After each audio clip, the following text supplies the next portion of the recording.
Good morning, good morning, good morning. Welcome to the Speak On It show. I am your boy, R.W. Coolins. Let's go ahead and get this thing started. Let's go.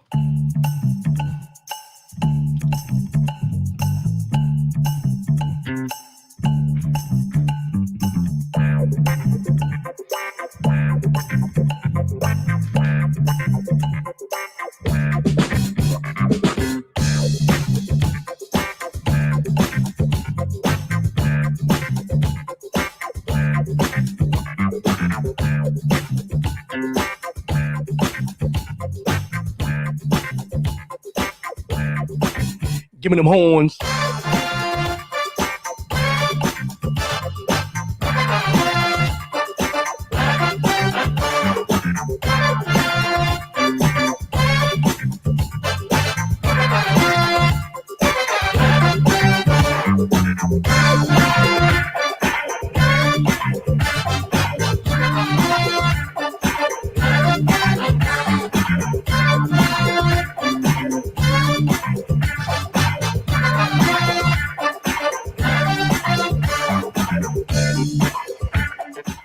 Fall has started. Fall has started. It's a little chilly out there in the mornings. Be prepared. Be prepared. We're going to talk about that flu season coming up too, y'all.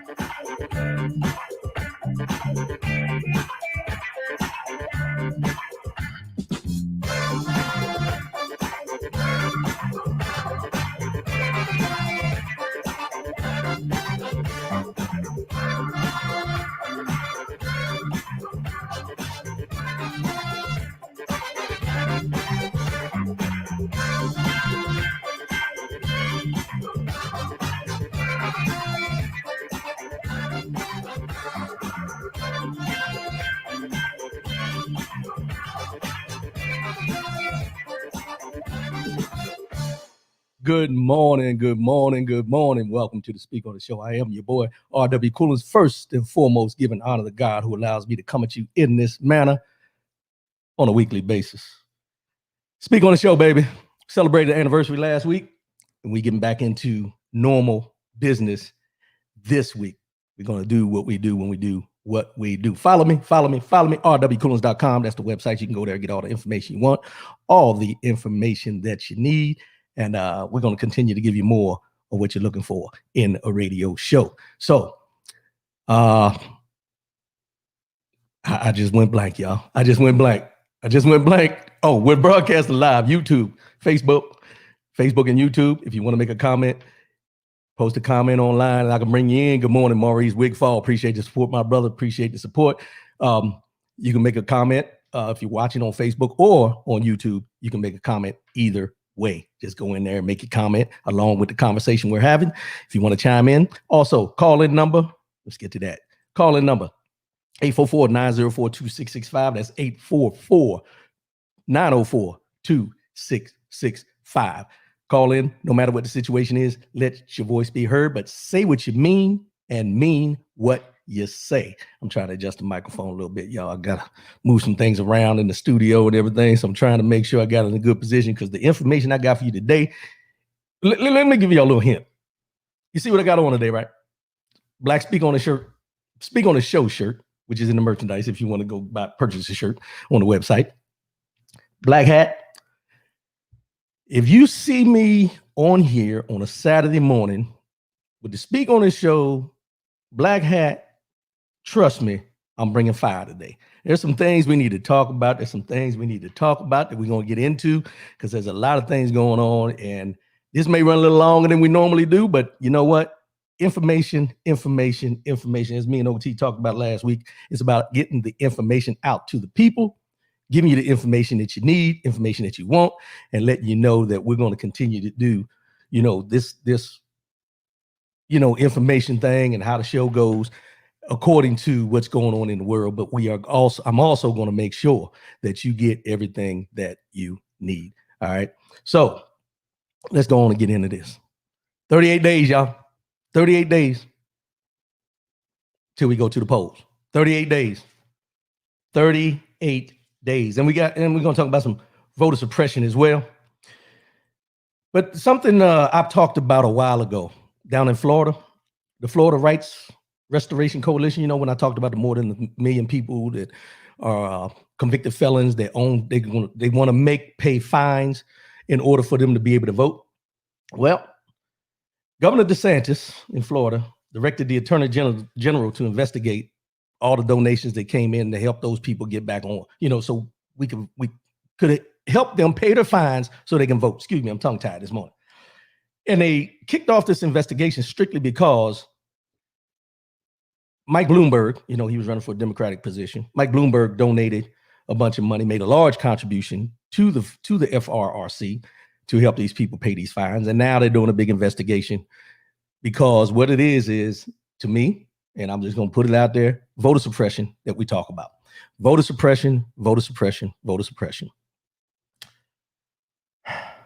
You know, this is one of those things where we're trying to do the right thing by people, and then people want to block the right thing that we're trying to do. That's all I'm saying. They're trying to block the right thing that we're trying to do. Why? I don't know. I don't know what the people are getting out of it by trying to block this, but here's some information I'm gonna give you. There's a lady named Barbara Lagoa. She's a Cuban-American judge down in Florida. Now, she's on the short list of people to replace Ruth Bader Ginsburg at Supreme Court on President Donald Trump's short list. But while she's serving down on the Florida Supreme Court, she was involved with litigation to impose the so-called poll tax. You remember I called it a poll tax because that's what they called it. That's what they're saying it was. And, you know, Miss Lagoa, Judge Lagoa, let me just call it what it is. When confirmed to the federal court, she promised she would recuse herself from anything dealing with this Voters Restoration Act or anything like that, but she chose not to because she thought what she said was she would recuse herself because of impartiality of what she voted before. You know, now they're doing this investigation, so there's a chance, and I call it voter suppression. There's a chance that all the money's been donated. It may not even be able to be used to get these people their voting rights back for this election. You know, I sit here and I look at this and I read these things, and it's kind of like, you know, we hear people saying your vote doesn't matter, your vote doesn't matter. Well, when you see things like this, it really lets you know your vote matters. You got to get out there and vote. I don't care if you're doing it by mail. I don't care if you're doing it in person. However you need to vote, early voting, all those things are in effect right now. I just seen on the news the other day in Virginia, they had early voting. And in Virginia, they had Trump supporters out there doing intimidating people going to the polls out in front of the election location. How this is legal, which is not, there's a certain distance you have to be away and all that kind of stuff. But the thing that gets me about this is that the intimidation factor. You got some people that aren't going to want to go to the polls when they see people out there with the signs and the MAGA hats and the guns and all the things you can think of. People are not going to want to be at the polls or go to the polls. So they're going to mail in the vote. And then you seen on the news the other day, there was like 9 ballots in Pennsylvania that were from military members from overseas that they're saying may have been compromised. And then the Department of Justice got involved and broadcasted it, saying that it was a big issue and everything. But there was only nine ballots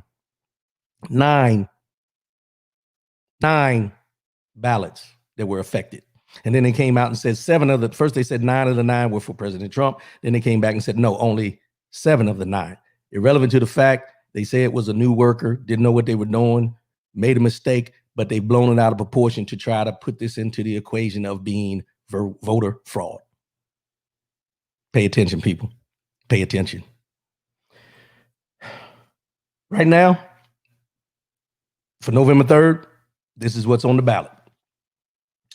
1 position for president, 1 position for vice president, 35 Senate seats, 435 House seats, 11 governor seats, 10 attorney general seats, 7 secretary of state seats, and 280 state supreme and appellate court seats.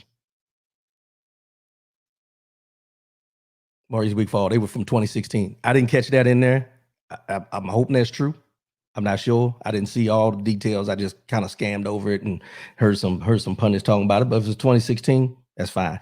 But you know, the thing is, they made it a big issue, whether no matter what year it was from, to put this in the limelight that the mail-in voting that they've been pressing on and talking about is going to be an issue that they've been harping on all this time. Thanks for that information, though. As I just mentioned, one president position, one vice president, you know, 35 Senate seats, 435 House seats, 11 governor seats, 10 attorneys general seats, 7 Secretary of State seats. Here's the big number: 280 state, supreme, and appellate court judges. Now, I know I've been harping on these judge positions for a long time, but now you understand why. There's 280 of them out there that are open. They could be in your district. They could be in your neighboring district. They could be in anywhere during this election cycle. We need to get out and vote, and we need to do our due diligence to make sure we're putting the right people in these positions. Y'all, it's crunch time. Fourth quarter. We in the fourth quarter. 24-second shot clock. Who you want the ball in the hands of? I want the ball. And at this point right now, the ball is my vote. I want the ball. It's crunch time. I might not hit a game winner all the time, but damn it, I'm gonna shoot. Shooters shoot. Shooters shoot. It's cut and dry. Shooters shoot. First debate coming up, y'all. September 29th, the first presidential debate. Now, the information on this debate is kind of funny to me because there's a lot of flip-flopping going on when you talk about a debate.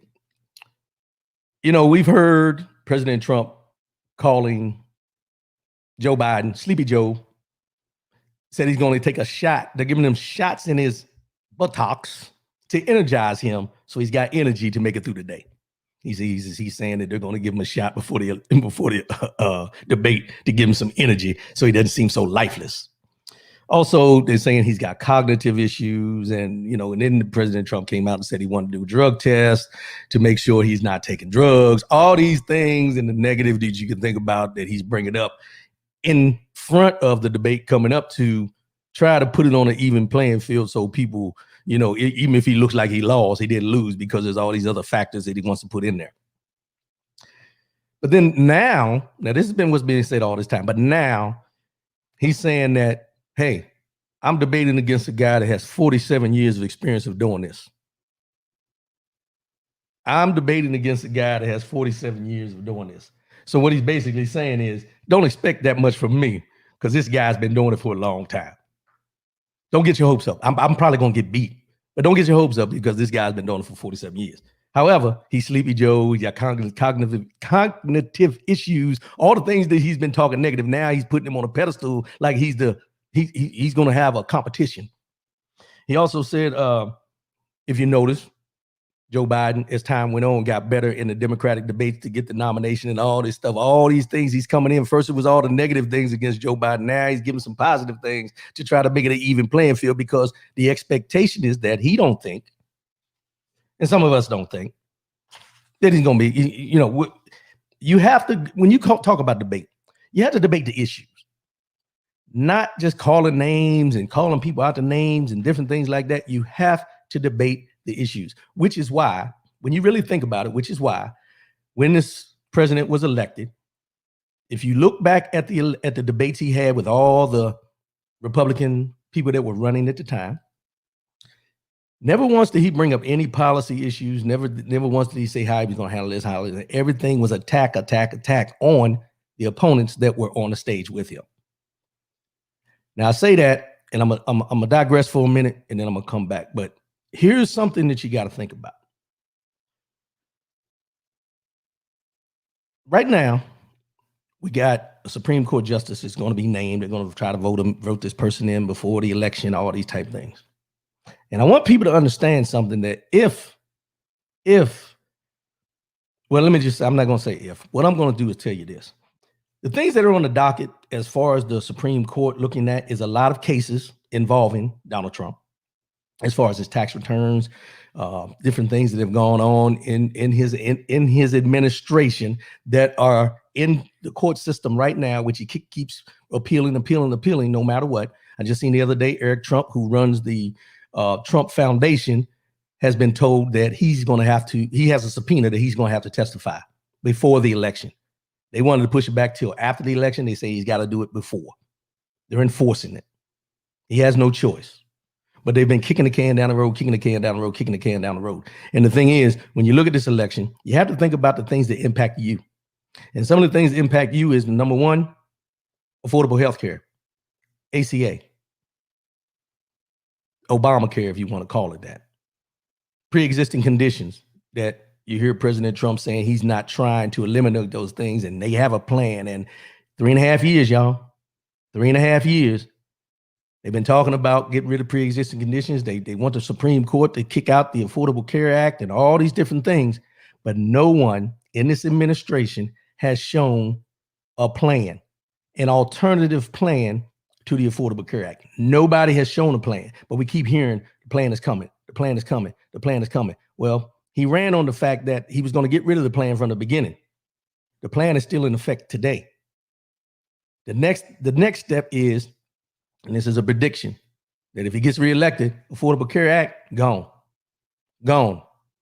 Because they'll have the justices on the Supreme Court, and they have a ways to be able to go ahead and they'll vote on it, and it'll be deemed unconstitutional from the beginning, and it'll be gone. And all those people that you know who have jobs that don't provide health care or can't afford health care only because now it's in the marketplace and everything you do to get the affordable health care will not have health care. So if you really think about it, if you think 200,000 deaths from this COVID-19 is a high number, let this Affordable Care Act go by the wayside, and you're not only going to have to worry about deaths, plagues, different things like that. It's going to affect people.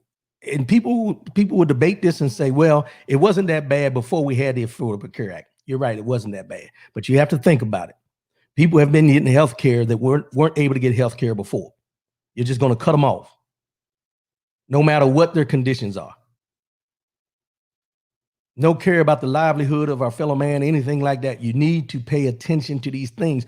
Everything is a domino effect when you talk about government. Elections matter. Elections matter. And I'm not just talking about the VP, Vice President, Senate, House. I'm talking about all the way down to the local street sweeper, if you want to call it that. Elections matter.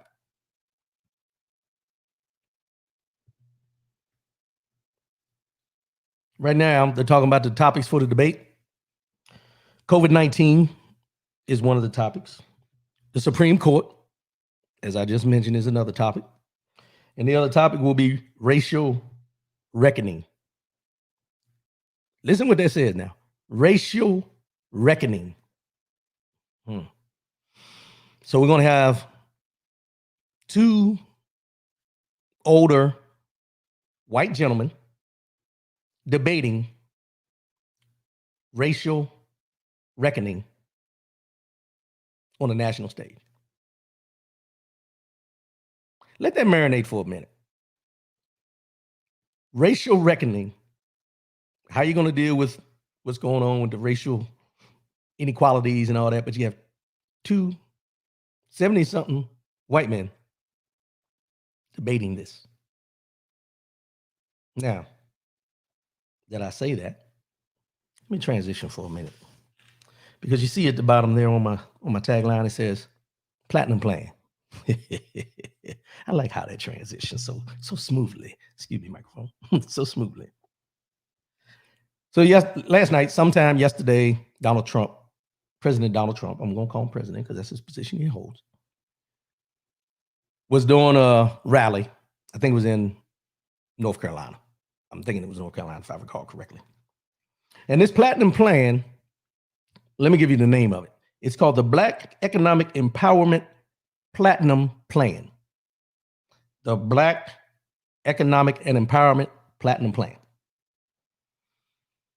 In this plan, these are the initiatives that he said and his administration says are going to be key for this Platinum Plan that is geared towards the Black community. Here we go. Prosecute the KKK and Antifa as terrorist organizations. Prosecute the KKK and Antifa as terrorist organizations. Hey, cuz, enjoy your show. Love your Miami family. Hey, cuz, appreciate the love from Miami. Tell everybody I said, hey, appreciate that. So let me read that one more time. Prosecute the Ku Klux Klan, KKK, and Antifa as terrorist organizations. Why hasn't this been done before? The KKK, Ku Klux Klan, has been around for a long, long, long, long time.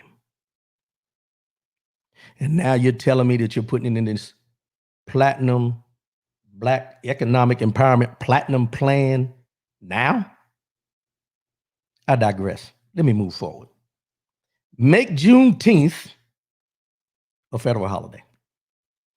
Make Juneteenth a federal holiday. Bolster Black economic prosperity. Bolster Black economic prosperity. And that's just a couple of the talking points that I've seen on this platinum plan, as they say, that he presented yesterday in Carolina. And, you know, this debate is going to touch on this. So I guess they had to get this out. Now, mind you, I just told y'all, we're 39 days away. 38 days away, 38 days away. 38 days away. And this is the Black economic plan, the platinum plan. Why they put platinum, I don't know, but the platinum plan. And these are the key points off the top. But let me give you where I stand on this, because it's hold on a minute. 83% to 8%. There's a 75-point margin. You know what that is? The difference in the Black vote right now and who it's going to go to. 83% of the Black vote is going towards Joe Biden, 8% towards Donald Trump right now, today. If we were voting today, these are the numbers, 75-point margin.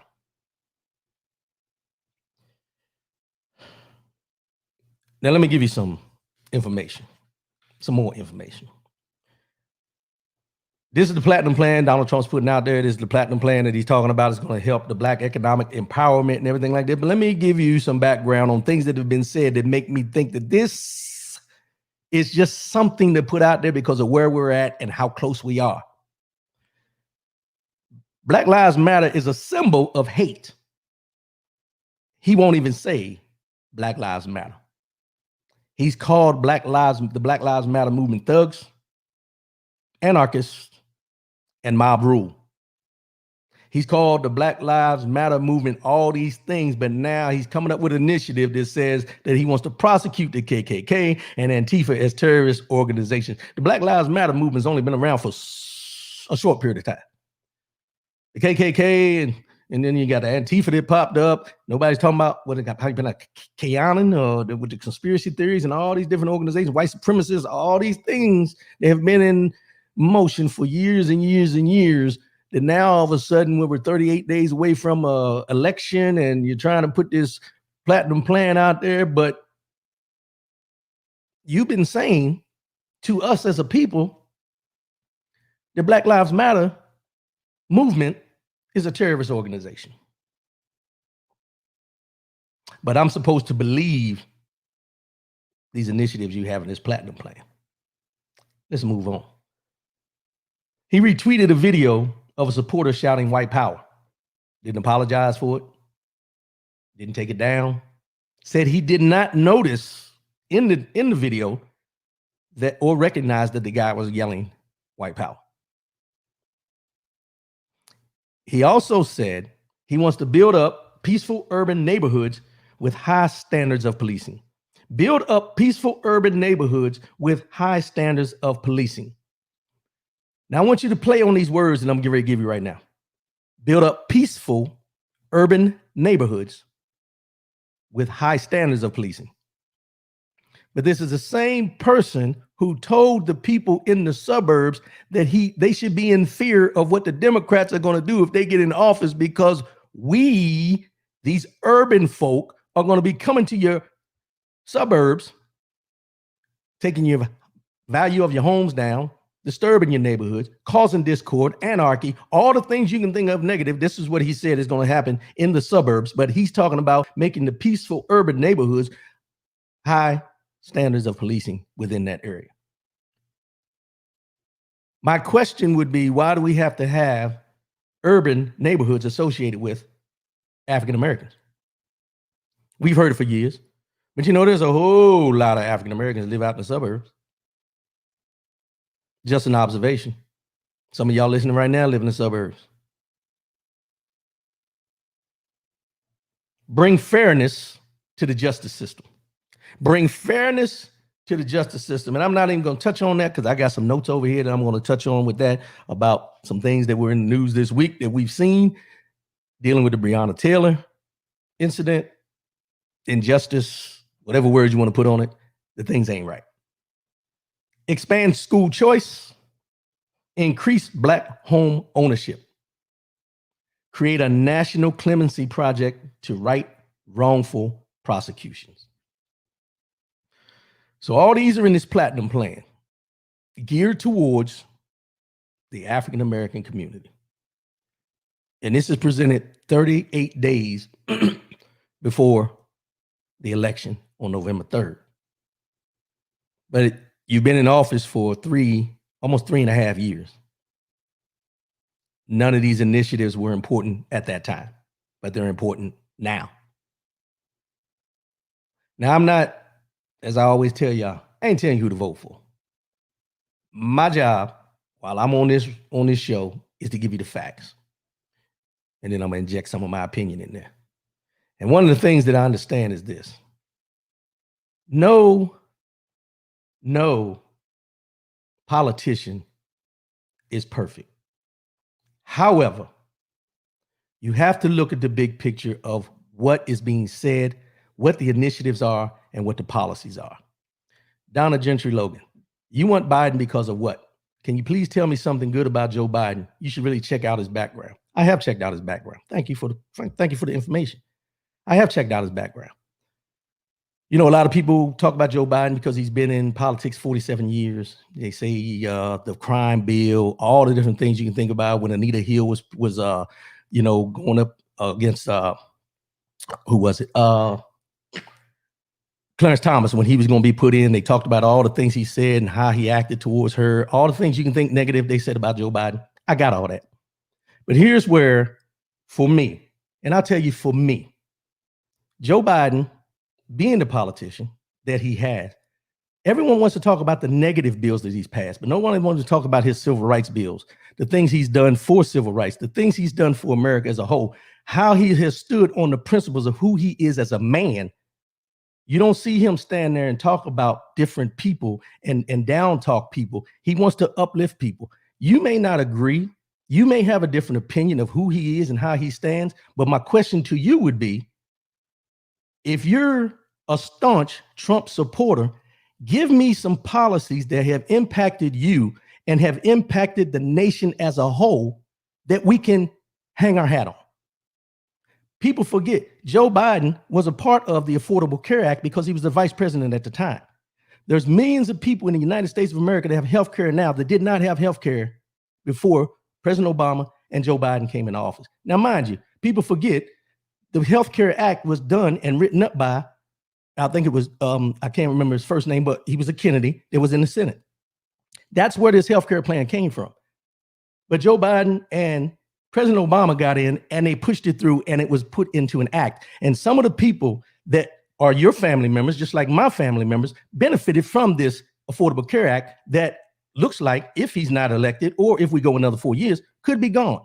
So then you have to look at not only what is it doing for you, but what is it doing for the people around you? It's not always about the stock market. It's not about the money in your pocket. It's the taking care of the people as a whole. This is where we get caught up, where it's about the individualisms. What has he done for me?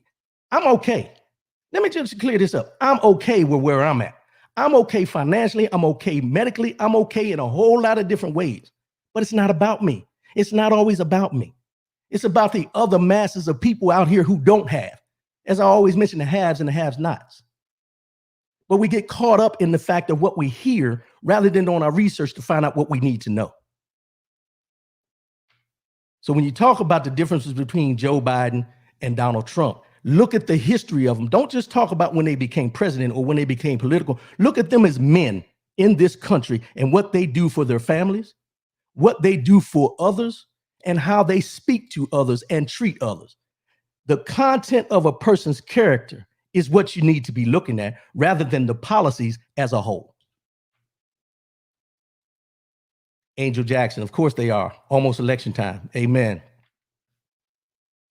Angel Jackson, good talk this morning. I was reading on this same thing. Yeah, we this platinum plan. I mean, you know, it's funny. Well, it's not funny, but it happens, and we need to be aware of these things. Pay attention to these things. When we talk about the black vote, when we talk about your vote, anybody's vote, but mainly the black vote, have you ever noticed that we become important election time? We're not important until election time. When we're out here talking about, you know, the Breonna Taylors and all these different people, we don't hear about this. We don't hear about these things until it's time to vote. And then after the vote, there's no interest in what they call the projects and the hood and all these different things that are less desirable conditions to live in. We don't hear about these things until election time. But then people want to talk about what's the difference between the two candidates. Well, if that's the case, don't just look at those two.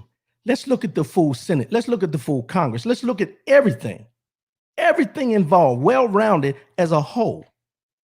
And if you look at everyone who sits in these political positions that we've let stay for 30, 40 years and who have gotten rich off the backs of you and me, those are the things you need to pay attention to. You can't go into a political position like this in the beginning and be getting paid a salary of $100 and some thousand, and then 20 years after you've been there, because you keep getting reelected, you're a millionaire, and we're okay with that.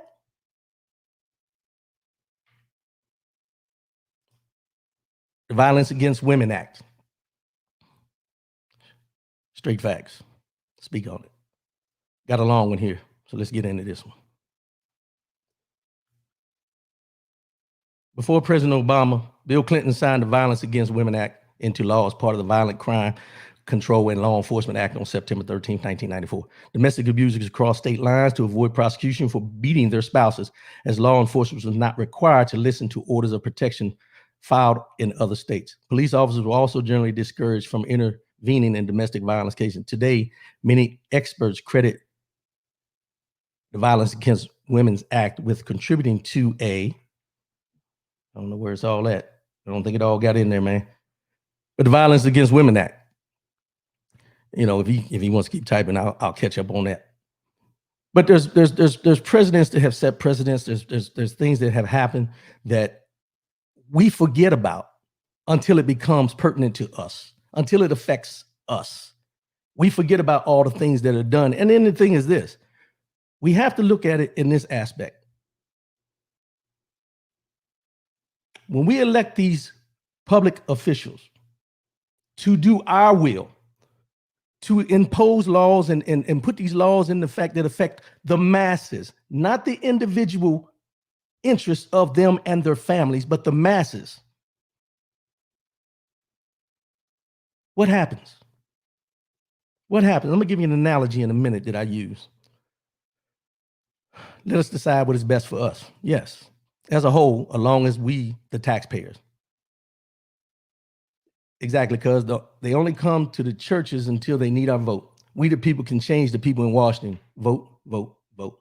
There's an analogy I use, and I talked to somebody the other day, and I've used this analogy for a long time, and it comes into play right now.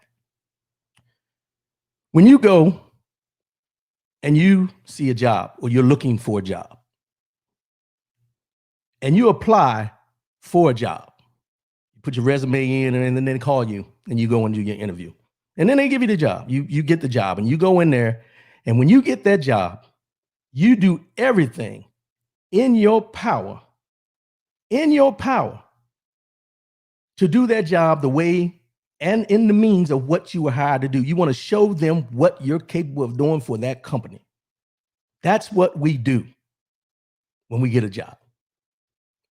And then after about probably about 4 years, I say, while you're still at that same job, could be sooner, depending on who you are, you find ways around doing the job exactly the way that you were trained to do the job. You start doing shortcuts. You start doing things that are not being beneficial for who hired you, but what's beneficial for you while you're doing that job. And the longer you do that job, the less emphasis you put on the little things, because you think it's become human nature. And you tend to let those things fall by the wayside and concentrate on the things that not only are the major things, but the things that could get you in trouble if you don't do them. Now, I want you to take what I just said and formulate that into a senator and a congressman and these judges. What is in the interest of them as time goes on? Because we always hear people say, we the people, I'm for the people, I'm running for the people, I'm trying to do what's in the best interest of the people. But when do the people drop off and it becomes the interest of the individual who's in the office? When we talk about people, you got to think about it. And I put it this way as well. When we deal with people, friends, neighbors, and we'll get into neighbors in a minute, friends, neighbors, acquaintances, whatever you want to call them, we don't agree with them 100% of the time. But there's instances where we have to go back and remember why this person is in our lives. And 9 times out of 10, the good outweighs the bad. But when you talk about elections, when you talk about politicians, when you talk about the climate of the country at this time, where we've lost 200,000 people to a pandemic that we knew was coming, but people wanted to act like it wasn't real, act like it doesn't matter, act like it, because it's not affecting them, they're going to tell you lies to get you comfortable, to understand that, hey, don't worry about it. You don't have to wear your mask. Oh, go out. Oh, do this, but the economy is struggling. Oh, wait a minute. When the economy is affected, now it's a different conversation. We get to a point where we have to look at it and say, what's more important, the economy or my life? What's more important, my family or your family? Because here's one thing that I think we all need to understand. When it comes down to it, you are going to protect your family first and foremost. So my question to you would be, why do you think they're not going to do the same thing for their family before they take care of you?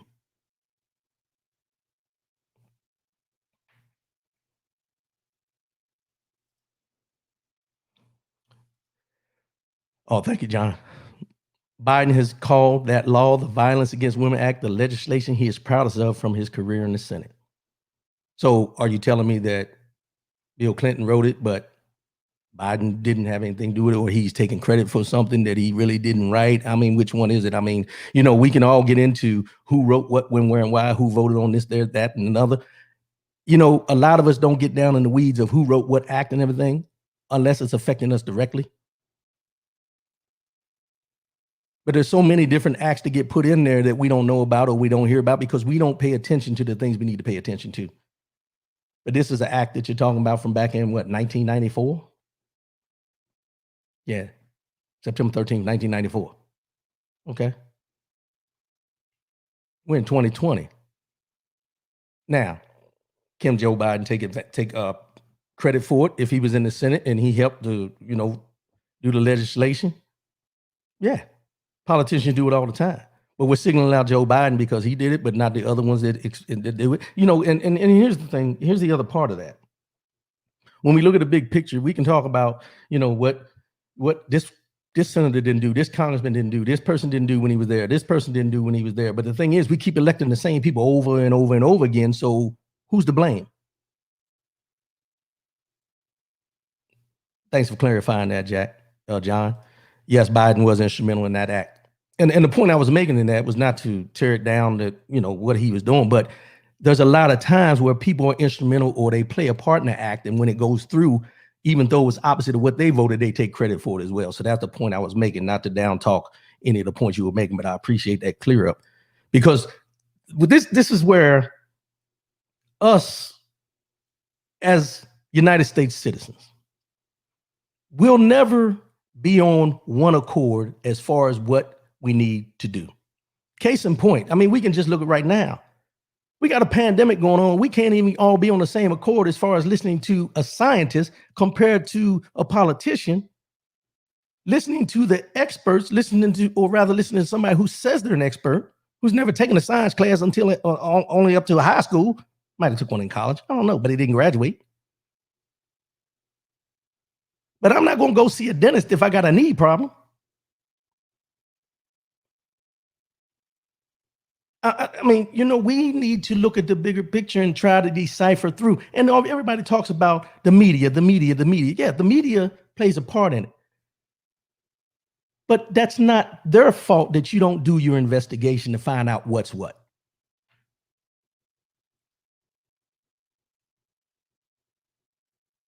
It doesn't happen that way.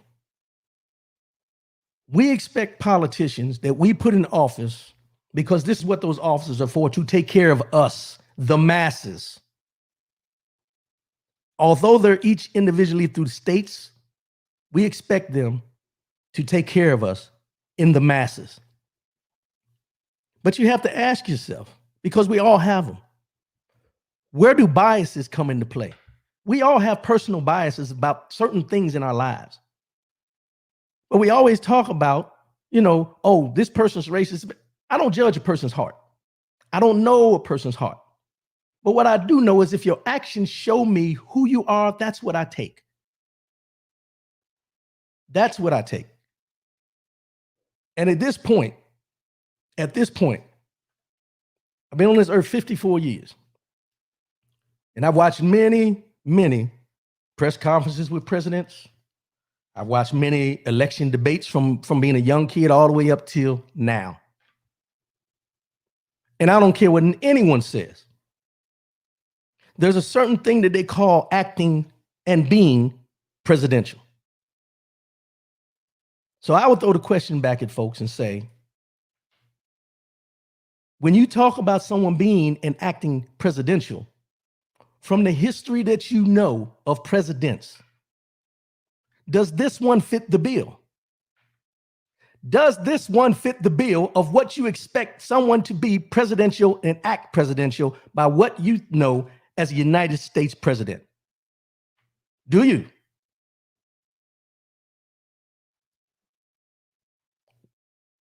We fail when we do not hold them accountable. Accountability. Thank you, Raymond Hunter. We fail. They don't fail. We fail. Why? Because we tend to find ourselves overlooking things that we shouldn't overlook. Things that we'll overlook as a political person who has the impact on masses. Things we'll overlook with them, but things you won't even overlook with your own friend. I'll go back to something I've said many times since this election season and all these things have gone on for the last 3.5 years. You got people unfriending people that they've known for their whole lives off Facebook because of a comment or who they support. But when you go to the polls, you keep pulling the lever for that same person that has done shit for you. Nothing. But we keep recycling them. We keep recycling them over and over again. Now, let me clear something up for you. This conversation is not just directed as the presidential position. This is from the top down. You know that local politician that's a friend of yours, that you went to high school with, that you played football with? Sit back for a minute. Think about what that person's doing in that position for the masses. Not for the few, but for the masses in your community. And then ask yourself, do I continue to vote for him because he's my friend, or because of the impact of what he's doing for the masses?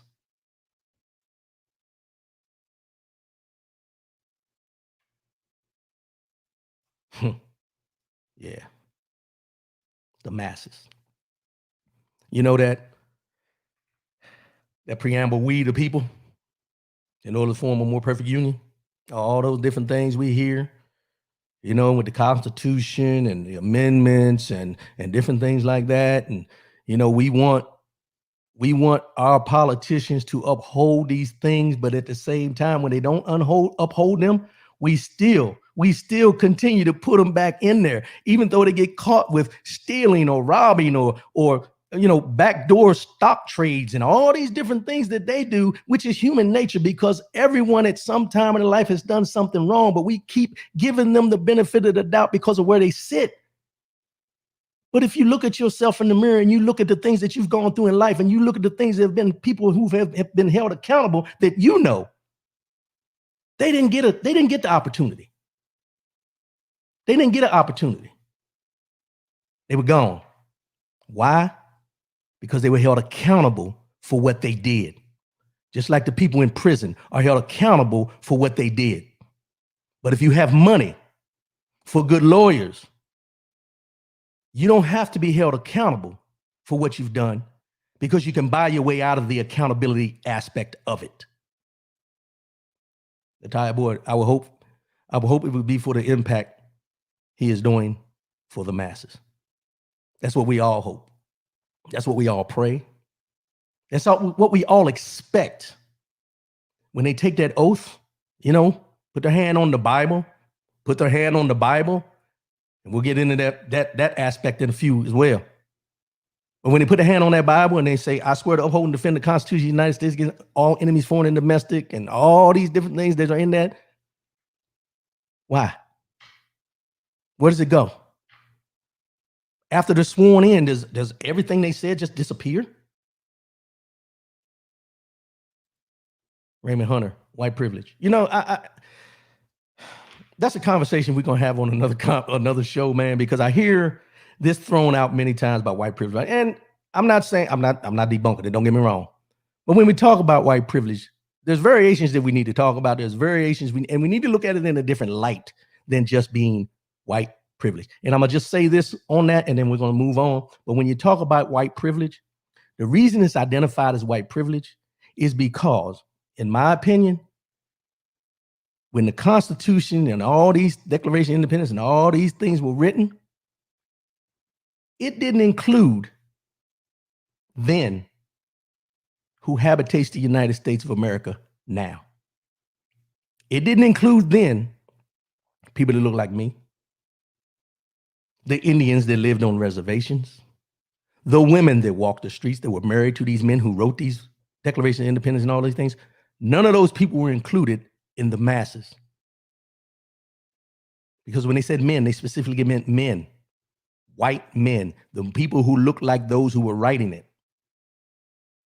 And it's trickled and trickled and trickled and trickled through years and years and years. No matter what's going on in this country, the identification of white privilege has never gone away. It's just become a tagline for the injustices that go on year after year after year after year. Because why? No one holds the people accountable for the decisions they make, not because of what was done, but because of who did it, when it was done. And in some cases, you hear them say what this person's future may be if we hold him accountable for right now. White privilege, I'm gonna save that. We're gonna get into that at another time. Appreciate that comment though. Now let's transition from all that. Excuse me. Breonna's injustice.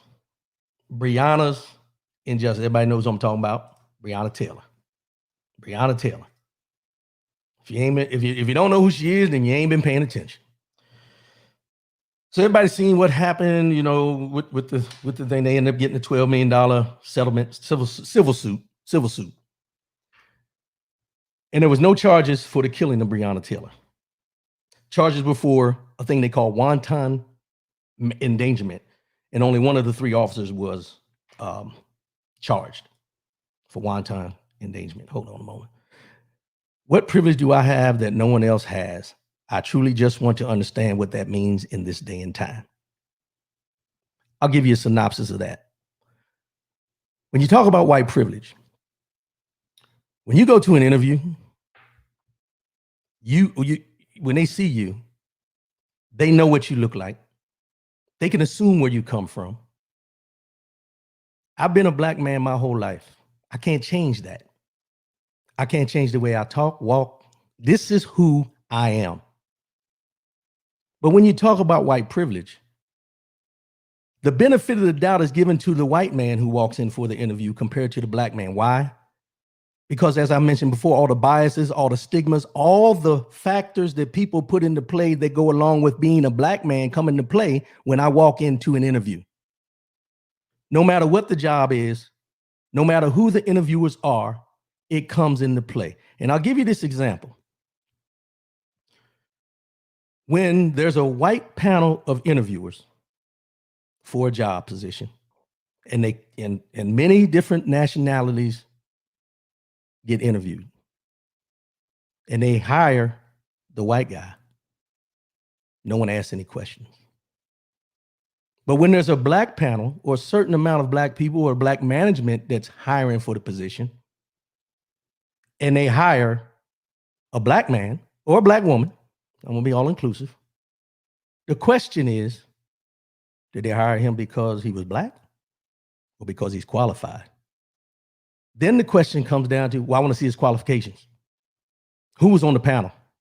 Well, that's why he got the job. There's always variations of why people of color get positions.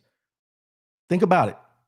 When you go and vote for this president this time, you have two 70-something-year-old white men running for the position, and no one's asking a question about whether they're United States citizens, where they were born, any of the like that comes along with being an American. But when President Obama ran and became president, there was question about whether he was born here, whether he could be president. Same thing comes up with Kamala Harris. Can she be vice president? No, none of these questions have ever been asked when you have white people running for positions of authority. The question comes up if we're able to serve in these positions because we're black, if we're capable of holding the position, not because of our credentials, but because of how we look and the background that everyone wants to dig in to see and try to make it a point that we're not American citizens. This is just a piece of white privilege. You have people in the Senate. I think her name is Omar from Minnesota. On a constant basis, you hear people questioning whether she should be in the Congress because of how she looks and because of where she's from. She's been in the United States soil for 8 years, when she was 8 years old. But she continually gets questioned about whether she should be able to serve in that position because of who she is and what she looks like. But there's no white privilege according to some folks. When you have to justify who you are on a daily basis just because of how you look and what your melanin content is, that's when the words white privilege come into play. No one questions where you come from. No one questions who you are. No one questions why you're somewhere where they don't think you should be because of how you look. That is a privilege that all of us do not receive.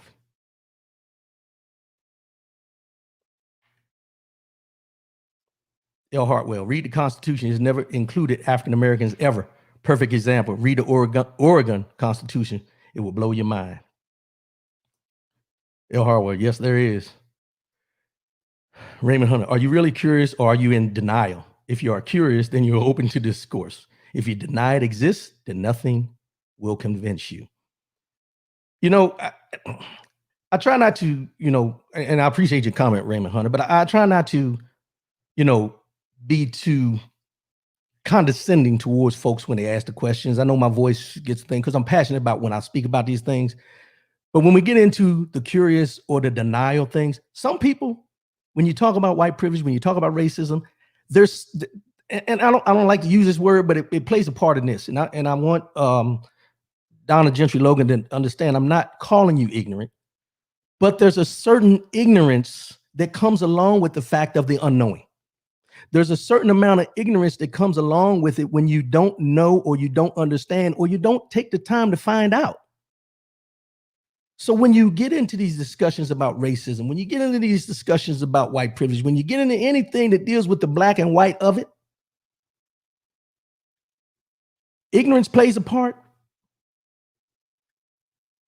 Curiosity plays a part. Denial plays a part. But the biggest factor that plays the most, the largest part of it all, is the fact that people don't want to know what and why it exists. What is the root cause? What is the root cause of it all? The root cause of it all is because this country was built on it. If you build a foundation of a house on unfertile soil, unstable soil, it's not going to last long. It'll last so long, but it's not going to last forever.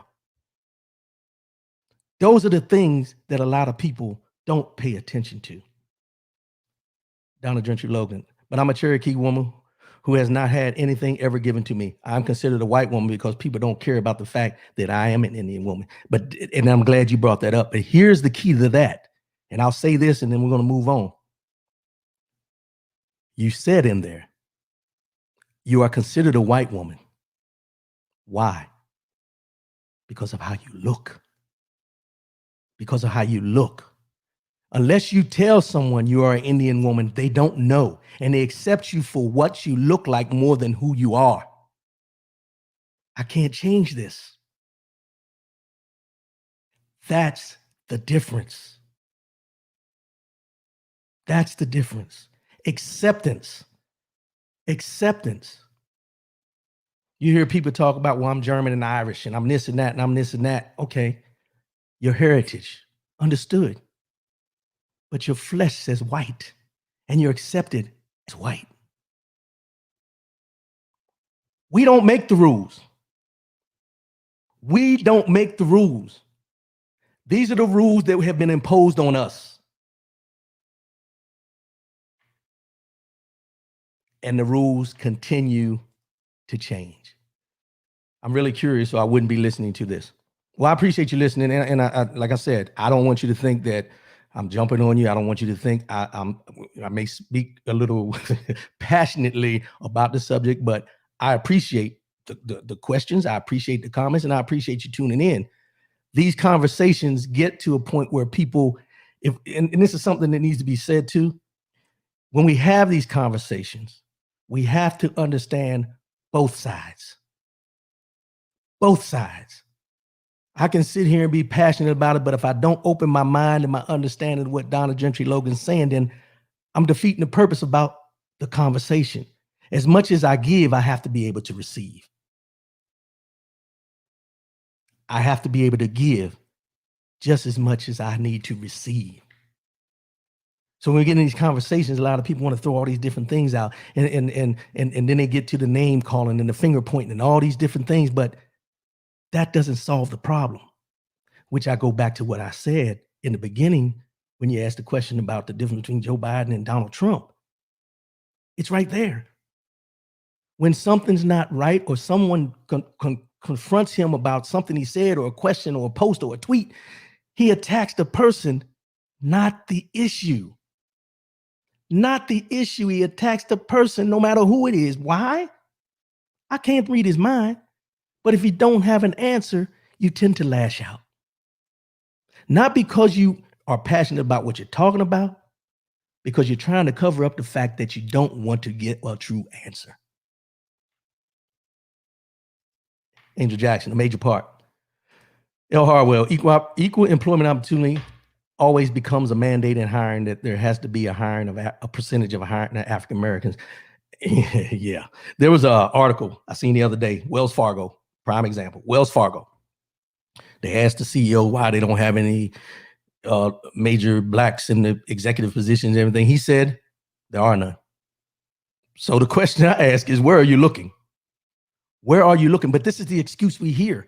No one's qualified. There's many, many, many people that look like me that are qualified for these positions, but they never get the opportunity. Why? Because they look like me.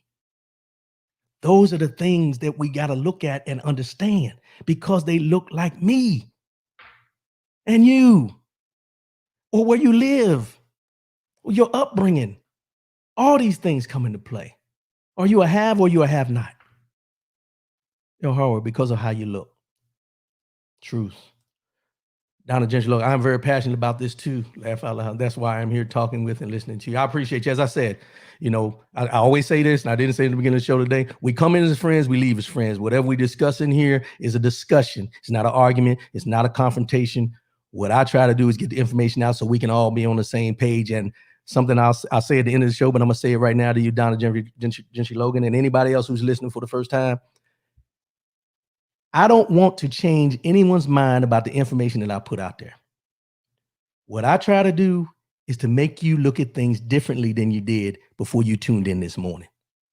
If I can do that by the information I give you, and you thinking differently or give it a different perspective of when you get off this show this morning, then I've done what I'm supposed to do. And that's it. That's it. Natalia Boyd, these conversations should be walked in with open eyes and the ability to listen, learn, and discuss without judgment. Amen. Raymond Hunter, if you come in and take a nation from its indigenous people and enjoy the fruits of their labor based on their subjugation, you have privileges they don't have. You have freedom they don't have. You belong to an advantaged group that they cannot belong to, etc., etc. Amen. John, I can't pronounce your last name. Ulazek, white guy here. What don't I understand about the Breonna ruling's effect on the psyche of Black folks? That's what I'm getting ready to get into. I'm glad. Thanks for the transition, John. I appreciate that. So let's talk about Breonna's injustice, because this is going to take a little longer today, but hey, that's what we do here on the Speak On the Show. So the charges that were brought up, everything that was brought up, we all heard what happened. Breonna Taylor was killed in her own home. You know, and y'all getting them comments in here today, huh? I too am open for discussion and discourse. I thank everybody for an open mind. Amen. That's what we do here. No judgment, speak truth. That's what we try to do. That's what we try to do every week. That's what we try to do every week. So when we talk about Breonna Taylor and the injustice and everything, okay. So it was wanton endangerment. And this wanton endangerment, the charges that were filed against this one officer were not for what happened to Breonna Taylor. They were because the bullets went into the adjacent apartment, which I found out through research was a white family that lived next door. And those bullets that they were shooting when they opened fire went into that apartment, endangering their lives, which they brought these charges against the police officer for wanton endangerment. For me, I didn't read it, but for what it sounds like wanton endangerment is when you just all blatantly or, you know, just all willy-nilly just start shooting up and put people's lives in danger. That's what it was. But her being shot 6 times was not what these people were charged for. Okay. Kenneth Walker, the boyfriend who they tried to charge with shooting one of the officers because when they were breaking into the house where they said they didn't announce, you know, let me digress for a minute. So when they started doing this grand jury investigation and everything like that to see if they could charge the officers, they interviewed people in the apartment complex to find out if anyone heard them announce themselves as the police before they broke the door down. Nobody heard anything. Nobody heard anything. There was one person that they interviewed the first time, didn't hear anything. Second time, didn't hear anything. Third time, he heard them announce themselves as police. And because that one person said that on the third interview, everyone else who said they didn't hear anything, theirs is non-existent. Non-existent. So walls are more important than a life. That is how I see it. That's I'm getting ready to get into that. I appreciate you. It's true. You know, so you see a lot of things that say the walls of another apartment are more important than the life of an upstanding citizen. So they initially tried to charge Kenneth Walker with shooting the officer when he first came to the door. Got shot in the thigh. Got shot in the thigh. So Kenneth Walker was in jail for 2 weeks, and they set his bond at $250,000. But here's where the water gets muddy that we don't hear about, and we haven't heard all these things come out yet, but here we go. Attorney General Cameron, I'm just going to say he lied at his press conference when he brought these up.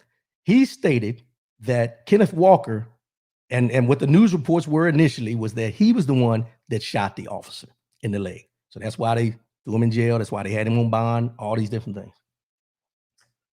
He stated that Kenneth Walker shot the officer. That's why they locked him up.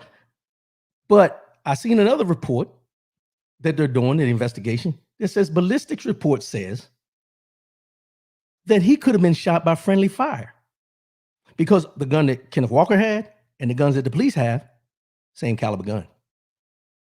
Let me say that again because I want you to understand something here. They said that they both had the same caliber. The police officers and Kenneth Walker have the same caliber guns, and they couldn't trace the bullet specifically to hit the officer to Kenneth Walker. They said it could have been friendly fire with everything that was going on at the time. But they held him in jail for 2 weeks and a $250,000 bond. And this has not came out to be true or false. They haven't finalized it yet. However, while this investigation is still going on, where it's not confirmed that he is the one that shot the officer, the Attorney General Cameron down there, he lied at the press conference and said the bullet came from Kenneth Walker's gun. So who are you going to believe? The investigation or the person presenting the facts from the investigation? I'll give you a prime example. The Mueller report. We know what we read after it came out, but we also know what we heard when William Barr got in front of the story and put out his version of what the facts were and were not by what the Mueller report that I read. Two different stories, two different scenarios, two different sets of facts. Now, Kenneth Walker has a $10.5 million lawsuit citing the Stand Your Ground law. And he's charging the police department with malicious prosecution, false arrest, and assault. $10.5 million lawsuit. Now, mind you, Breonna Taylor's family got $12 million. And I think everybody knew when they paid that money, nobody was going to be charged. But you can't bring her back. And these police officers, there's no accountability for what they did.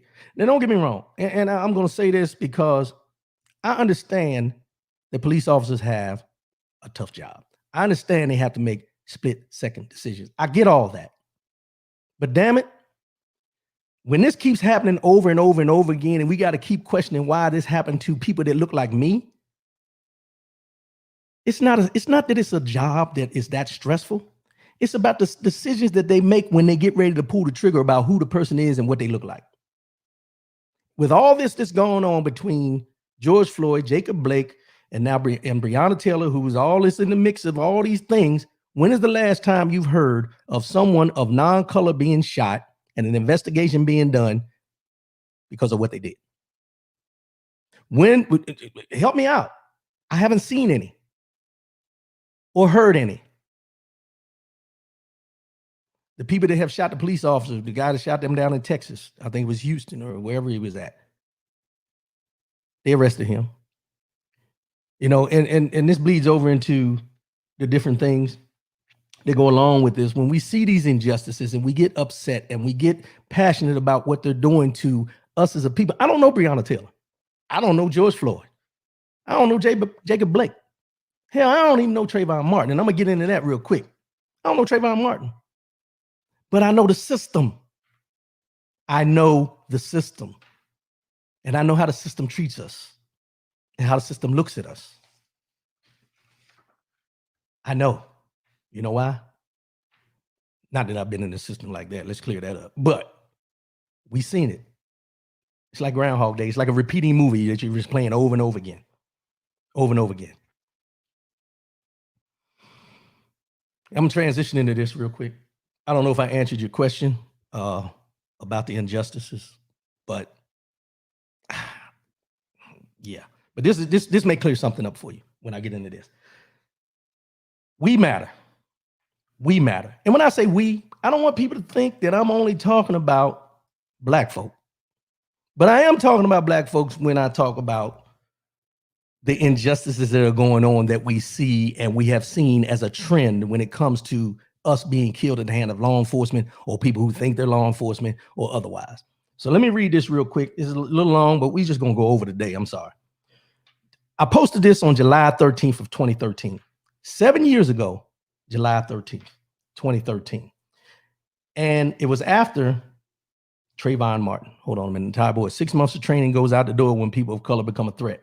Yeah, and I have a show that I'm gonna be doing coming up about the amount of training that we give the police officers here in the United States compared to other countries and everything who have minimal crime compared to us, but what they do with their police officers as far as how long they're in academies, how long they get trained and different things like that.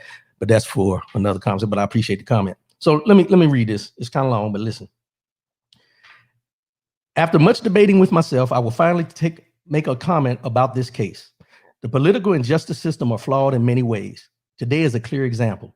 As much as we don't like to discuss the racial aspect of how black and white the world is, the Trayvon Martin case was clearly black and white in regards to race and in the legal system. There is no way that a young man of color minding his own business in a gated community where he was supposed to be can be gunned down and justice not be served. George Zimmerman profiled Trayvon Martin and decided he was destined to be some kind of hero. After today, I'm a true believer that many in society and the justice system view the death of an innocent black man is not important.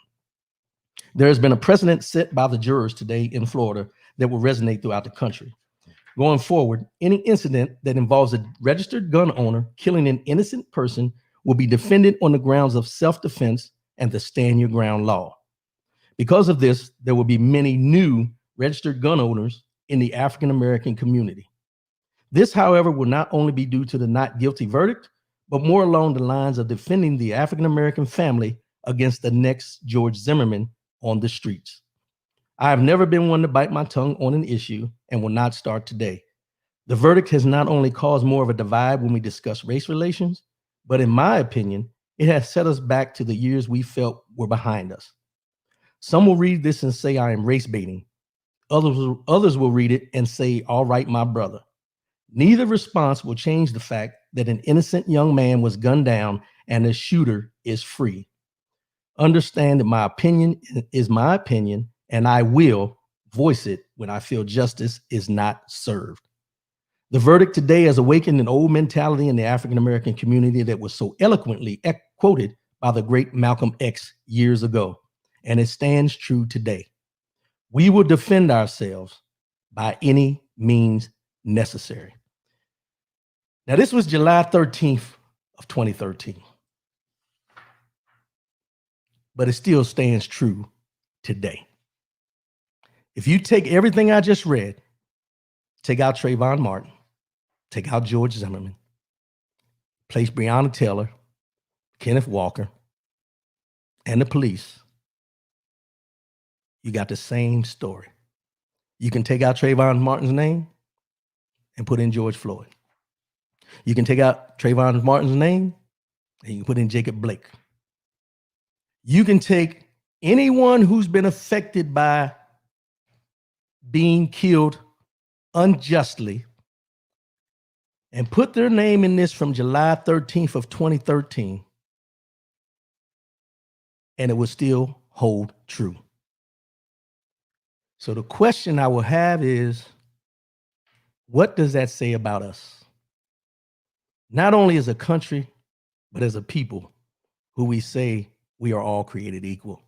As a people that we say the justice system is okay. Racism doesn't exist. What does that say if we can just pull one name out and plug another name in, and the story still goes and goes and goes?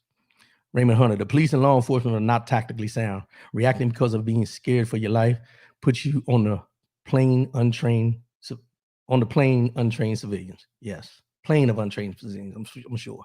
Amen. So when I read that, and it jumped out at me because you know how your memories pop up, and I just happened to see it back in July, but it something sparked me to go back and look.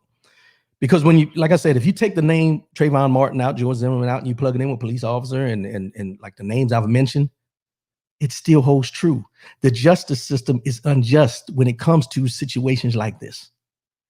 And then when we raise our voice and we go out and march and we protest about the injustices, we're identified as hoodlums and thugs and that we don't love this country and anything negative you can think about because we decide to let our voices be heard by going out and marching. And don't get me wrong, the rioting, the looting and all that kind of stuff, those are few compared to the many. Let me say that for the people in the back. Those are few compared to the many that are out here trying to let their voices be heard. But everyone tends to hang on the ones that are not doing what they're supposed to be doing and infiltrating these peaceful protests. We, as a people, have marched for a long time. We have done protests for a long time. Nothing has changed in spite of all the protests that we do, all the marching we do. I hear comedians joke about it and talk about shit. We're going to need new shoes by the end of the year. Well, yeah. But you got to stand on your principles of why you're marching. We're not just marching to be marching. We're marching for a purpose. Equality, equality, equality.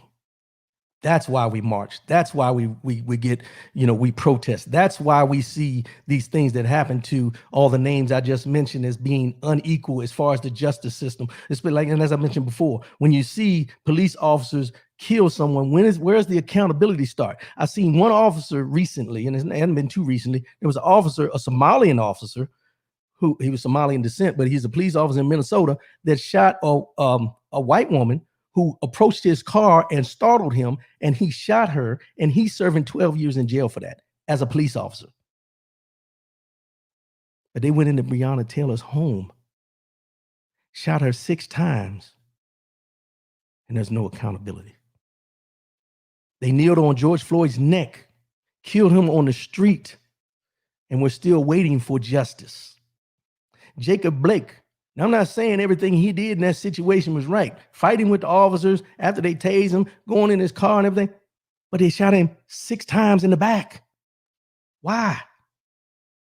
Because you got your ass whooped on the other side of the car? So now he's on this side, you're going to shoot him? And it's justified? It's justified? Because he's a police officer? Let me tell you something. I'm a veteran. And I know what the veterans, we are held to accountability when we get that weapon. Let a veteran shoot or active duty member shoot someone that he's not supposed to shoot, whether he's in a war zone or not, fearing for his life. There's going to be an investigation. And 9 times out of 10, there's going to be accountability. Now, then you got some that do the things that they do, admit to doing the things they do, take pictures of the things they do, and then they get pardoned by the president of the United States. Another conversation for another day. Donna Gentry Logan, Breonna Taylor and Floyd are completely different conversations, in my opinion. Peaceful protests are great.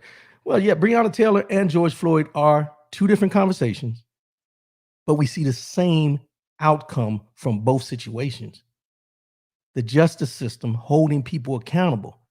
Derek Chauvin hasn't even been, and all the officers that were involved in that, they're all splitting off from each other to try to get a lesser sentence and point the finger at one when all 4 were involved. Same thing in Louisville. There were 3 officers that were held accountable. 1 was fired. 1 was fired. But here's my question.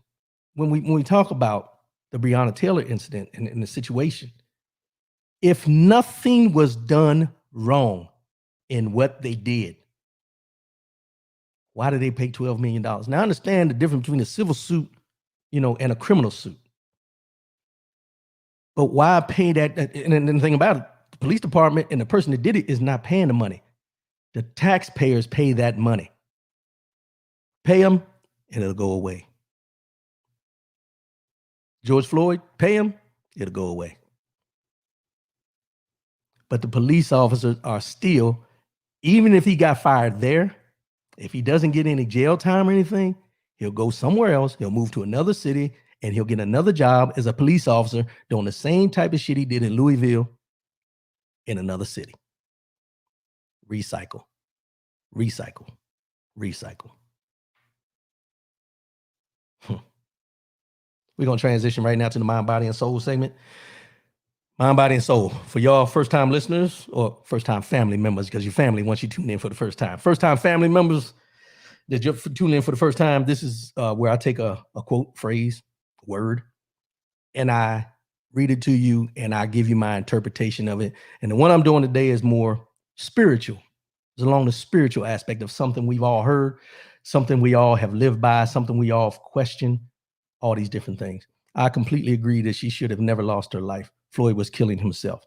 Well, we can say that, but here's the thing about George Floyd. There's all these narratives out there about he had drugs in the system, he had this, he had that, and everything. But my thing is this: I don't care if he had drugs in the system. I don't care if he was drunk. I don't care what he may have been doing. When they arrested him, the sentence shouldn't have been murder. The sentence should have been taken in front of a court and the judge come down with a ruling of how much time or what he's going to get for what he did. The sentence should never be murder. The sentence should never be murder by the hands of a police officer. No one should die at the hands of police. Just my opinion. So in his mind, body, and soul today, we can ready to get spiritual on y'all for a minute. Thou shalt love the Lord with all thy heart and with all thy soul and with all thy mind. This is the first and greatest commandment, and the second is like unto it. Thou shalt love thy neighbor as thyself.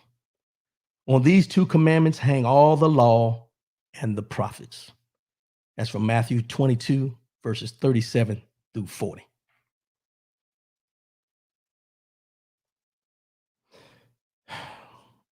You know, we all grew up, we're raised, most of us, I'm not going to say everybody, but most of us are raised in the church. And we understand the Ten Commandments. The Ten Commandments was something we hear when we're kids. We may not understand it, but as years go by, you start listening and paying attention and all those different things. And you get into the mindset that you want to live right. You want to do the right thing. You know, thou shalt not curse, thou shalt not steal, all these different, you know, I don't want to make them sound medial, but the 10 commandments that we know to be true. But then when we hear this, and I'm only going to take a snippet from this, and the part that I'm going to take from it is this part. Hold on. This part here where it says, and the second is likened unto it. Thou shalt love thy neighbor as thyself. On these two commandments hang all the law and the prophets. For me, when it says love thy neighbor, it's not talking about just your next door neighbor, the person across the street. Love thy neighbor means everyone who is a living, breathing soul. Love thy neighbor. You know, with all the tensions, racial tensions, discord, not seeing eye to eye, all the hatred that's being spewed against individuals because of who you're voting for and who you like and who you don't like and how you feel about this and how you feel about that, all these different things that are in the dichotomy of what we're going through in life right now with an election coming up, all these different things. And then we hear these politicians, as well as normal everyday American citizens, talk about their faith in God. And they hang on those words to tell you that I'm a Christian. I have faith in God that everything will be all right. But you don't even hang on to the words that God spoke. Love thy neighbor. We find so many differences in each other that we never find the similarities. We choose to divide ourselves between each other, not because of our differences we have between me and you, but because of who you may vote for or what political party you stand on or where you live and all the different things that I've talked about on these conversations many times before. But the one thing that I say that I understand to be true is if you're going to walk the walk and call yourself a Christian or a God-fearing individual or any of those things, and you don't stand on the principles of what love thy neighbor means as you love yourself, then you ain't doing nothing but spewing vitriol. You're not doing anything but trying to make yourself look good in the eyes of whoever you may be speaking to. If you don't take the actions to reach your hand out to greet someone or speak to someone, not because you may know them, not because you're familiar with them, just because, especially in this climate here, that we're going through with the senseless murders of the Breonna Taylors and all the way back 13 years ago of Trayvon Martin and all those in between, Sandra Bland, all those names you can think about. And we don't try to come to some type of healing between ourselves, because let me tell you something. There's no way that you can expect these politicians to make us one united country. It's not going to happen. It has to start door to door, neighbor to neighbor, worker to worker, acquaintance to acquaintance. It has to start at the lower level and work its way up. The discord, the misunderstandings, the biases, the racism, the inequality, the injustice, all these things that we talk about on a daily basis, all these things that we see in the news, all the things that we know to be true that are happening that people want to deny and act like it's not happening, it's right in your face and you still choose to deny it. Why? Because it's not affecting you because of who you are, where you live, how you, all the different things you can think of about when we talk about the white privilege, when we talk about the injustices that have and the have-nots, all the things you think about in those aspects has to start within. Nobody's going to come from the Senate and tell you treat him good or treat her good or treat them equal. It's not going to happen there. It has to happen with us. But you can't continue to sit around here and listen to these politicians and listen to your neighbor and listen to each other, talking to each other, and people glorifying the fact and saying, well, I'm a Christian and I go to church every Sunday and I believe in the Lord and all this, but you don't follow the principles of loving thy neighbor as you love yourself. Now, I'm not telling you to run out your door today and just start hugging every damn body you come in contact with. No. What I'm telling you is have some compassion, have some understanding, have conversation to understand where those people and how they stand on what they understand and what their values are and what their experiences are. And rather than deny what they tell you, embrace what they tell you, listen to what they tell you. Understand that your experiences could be different than mine, but at the end of the day, I'm not going to minimize what's happened to you. So I would hope that you don't minimize what's happened to me.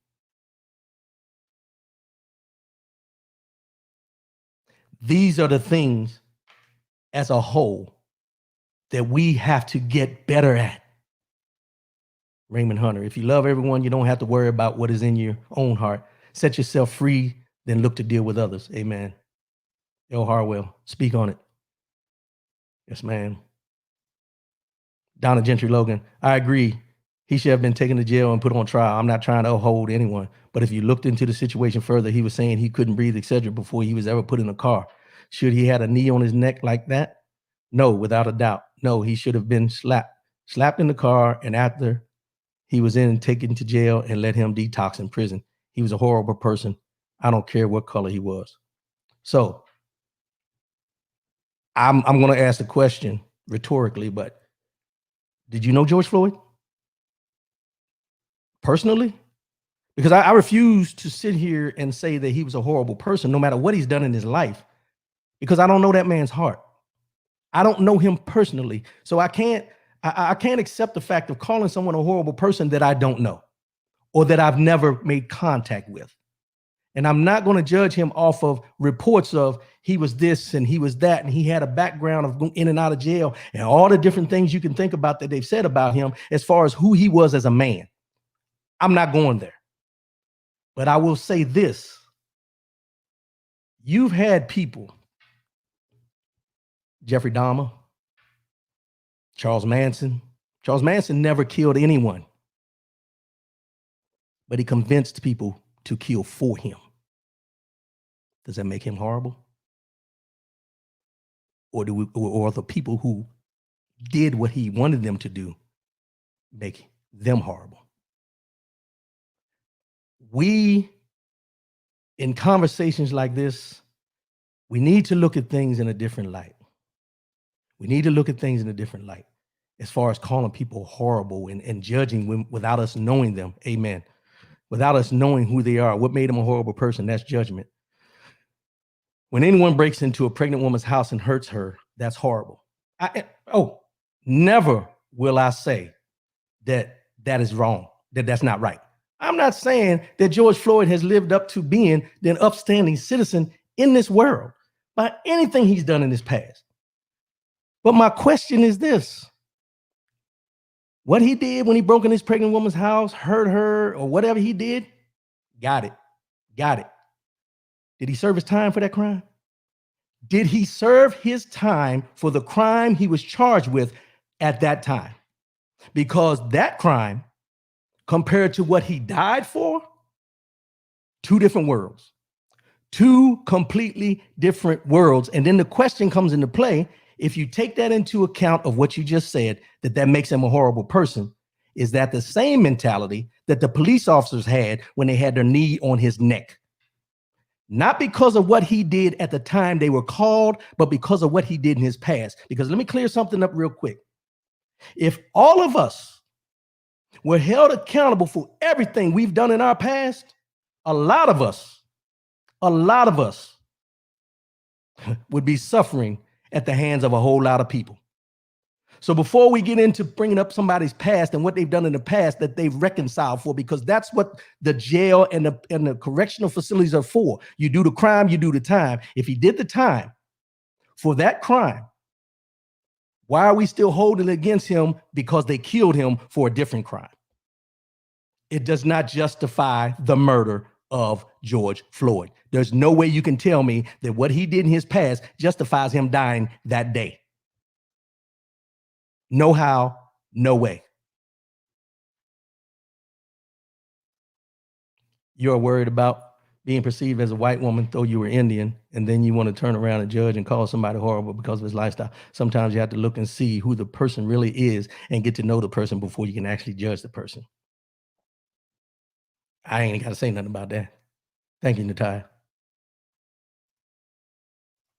I completely agree that he shouldn't have had the knee on his neck. Okay. And I got that. But I'm going to ask again, and I don't want to keep going on this, but if you agree that he shouldn't have had the knee on his neck, at that point, why concentrate on what he did in his past?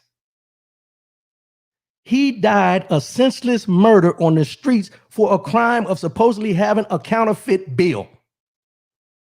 What does that have to do with a crime that he did years ago that he served time for, and now he's back on the streets trying to become an upstanding citizen? Because what people forget is the correctional facility is to correct the behavior that got you there.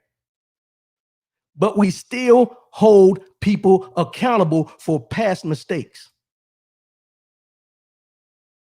And I'll say again, if we want to start holding people accountable for all the past mistakes they've made, none of us should be walking the face of the earth right now. None of us. Because even though it may have seemed small to you, what you may have done to somebody was big to the person that you did it to. We have to get past the fact of concentrating on what someone did in their past and not opening our eyes to how injustice was done to them now. White mass shooters have been brought into custody without injury. There it is. My point was how the Breonna and Floyd's situations are completely different. Well, I get that. They're different, as I said, but they're similar. Justice being served for the murder, the senseless murder at the hand of police. That's consistent. That's consistent. The consistency is we have young black men and young black women dying at the hands of police, and there's no accountability for what they're being killed for, how they're being killed, and why they're being killed. When we get to the point of understanding that and get to the point where we hold those people accountable, just like you being held accountable if you go out here and kill somebody, then we can discuss where the situations are different. But right now, at this time, there's no difference. They're similar. Doreen Hall, Donna, you will never get it. Truth, speak on it. We're going to do this wrap up. You know, today we talked about a lot of things. 38 days, y'all. 38 days to make a difference with your vote. 38 days. And you need to get to the polls. You need to do everything in your power to get to the polls. Also, when we talk about the George Floyd's, Breonna Taylor, the justice system, all these different things we talk about, we have to understand that none of us are in the system. Some of us don't understand the system. I'm trying to understand. Believe me, I'm not here to fuss and argue. Oh no, and I understand that. And I understand that. I understand that everybody's gonna have their own opinions and their comments and everything like that. I get that. But sometimes what we have to do is open our eyes, understand, listen, and accept what the questions are. Rather than lashing out, reach out. Rather than lashing out, reach out and understand that we all have differences. We all come from different walks of lives. We see things differently from our eyes. Not because our eyes are made differently, because our experiences are who and what we are.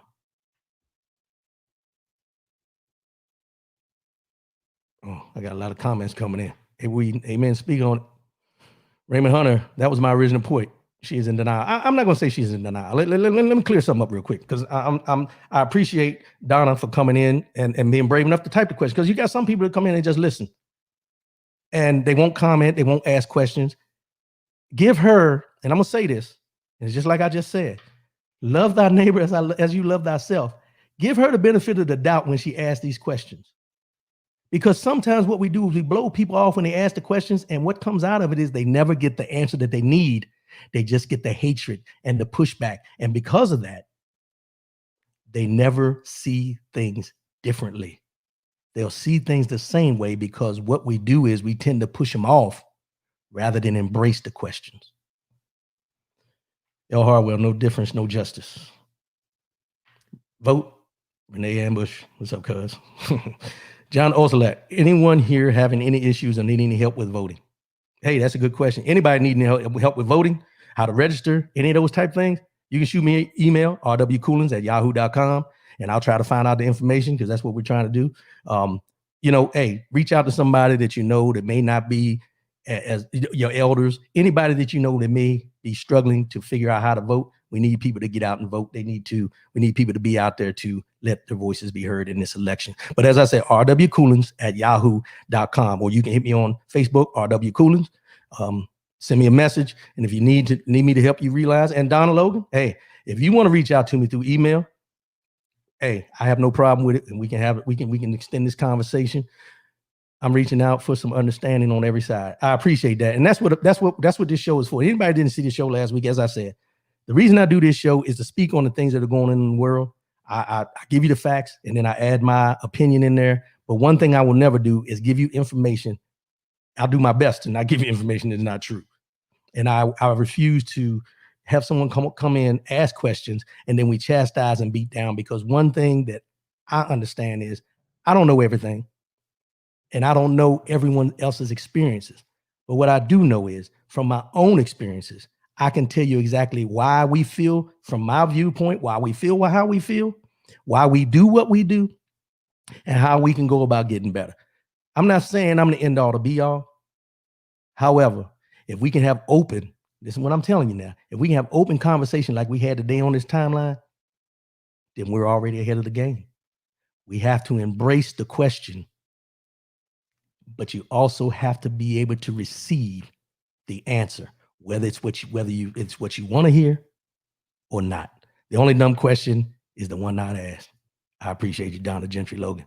For everybody that tuned in today, I love y'all, man. I appreciate y'all. We're going to have these conversations consistently. This is probably one of the most in-depth shows I've done in a while. Normally I try to keep it an hour. We're at an hour and 39. Not that the time makes a difference, but it's all about the content and what we're discussing. rwcoolins.com. You can follow me there, the website. You can go back, listen to old shows through YouTube. Also on my Facebook page, rwcoolins.com. T-shirts on the website under the merchandise. I'm going to plug it now since I got all y'all in here. Plug the merchandise, get the merchandise. And we're going to continue to give you this information leading up to this election. Because one thing that I know to be true is there's somebody out there right now that's on the fence about which way they should vote. I would never tell you which way to vote. I will never try to influence your opinion. What I would do is give you facts to let you know that this is what we know to be true, you have to draw your own conclusions. Thank you for having me and not jumping down my throat. Never that. Never that. Never that. We'll never jump down your throat. And I appreciate, keep tuning in. Keep tuning in, because there may be a show that we have that you really are passionate about, that you really want to chime in, just like today with the questions. But there may be something that you have, some information you have, some knowledge that you have that can help us while we do the show as we go forward. Raymond Hunter, great show, great comments. Everyone have a nice day. Renee Ambush Richardson, no justice. And I'm about to get me some piece of breakfast. I appreciate y'all. I appreciate y'all tuning in. And let me tell you, what I do, and I always say this, what I do is not about me. It's about getting the information out there. So what I will tell you is this: if you thought this was a good show today, you thought the interaction was good and great, share it. Share it to some people that you know may need to hear it. Share it to people that you may have differences with. Share it so people, not because of me, but because of the conversation and the content that we're talking about. Because at the end of the day, one of the things that we don't do is we don't talk about our differences to each other. We talk to them to everybody else, but we don't talk to each other about what our differences are. As I always say before I sign off, love yourself, love one another. What's up, sis? Keep your head up, and most definitely keep your faith in God. And the last thing I will leave you with, love thy neighbor as you love thyself. I love y'all. See y'all on the radio and the video next week. I love y'all, and I'm out. Have a good weekend. Peace.